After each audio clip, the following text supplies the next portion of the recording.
Ugh. Hello everybody, just wanted to make a quick video, see if there's anybody I can help. I came across an issue where this 250cc sequential motor was stuck with the clutch engaged. Even if it pulled the clutch all the way in, it was stuck together, the discs wouldn't separate, and it was just stuck, yeah. So, right here you have your lever, right? You're gonna find that. You wanna run a zip tie through this side here, and then a zip tie to another point, and just push it until it's disengaged, all right?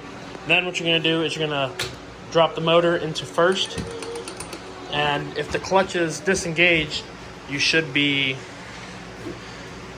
good.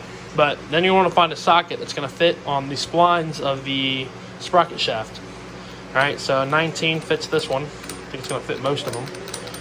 So you're going to go ahead and put that on that. You're going to stick it on an impact, and you're going to want to rotate it counterclockwise. And all you're going to do is basically just run it until it disengages. It took a little bit, but eventually it freed up. Not much damage to the splines at all. Let's see if that'll focus. Not much damage to the splines at all.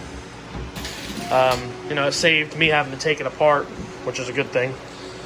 So yeah, figured this might help somebody and went ahead and made this video.